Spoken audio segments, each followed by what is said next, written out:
What do you think, pup? Did the pond freeze over last night? We went down to negative 14.8, so I'm sure the pond is struggling. Huh, pup? We'll check the waterfalls next. Now, the headwaters here are still open, just barely where it's bubbling up from the bottom. It's overflowing the log, but it's doing it underneath the snow. It's still flowing down into the creek here. The water is moving underneath all the ice and the snow, but it's completely solid over until we get back to the waterfalls. We barely have it open here.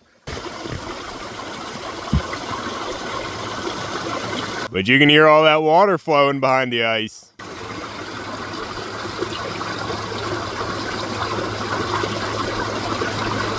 Now we're not through all the cold yet. We're gonna have a high of 14 today. The sun is coming out, but it's not warming up much. And then tonight we're supposed to drop all the way back down into the single digits. So I think the ice is gonna continue to thicken. The aerator and the jets are still keeping a spot open here, but this one's getting a lot smaller because it doesn't have a jet blowing the bubbles across. This snow is thick on the rock here. Look at that, 4 or 5 inches.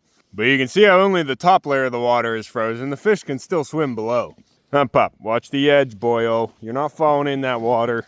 And with Echo running around out here, I got Vaseline on his paws to help him out. Now the geyser is still going off here, and it is forming a massive chunk of ice. Now it's not only doing its bubble ice in the center there and around on the rocks, it's actually forming a massive curtain here around the whole thing. After we got that 4 inches of snow, the geyser keeps layering the ice right on top of it, and it just keeps making a bigger bubble. And we keep losing water because of it. I did add water in here yesterday, so we weren't low going into these freezing temps. So the pond is still freezing here, but it's still running too. I'm just doing a lot of planning right now, trying to figure out what I want the gardens to look in this next growing season. And I'm trying to enjoy all the beautiful snow and ice formations here without getting too cold. That opening looks like a fish. Oh, the geyser!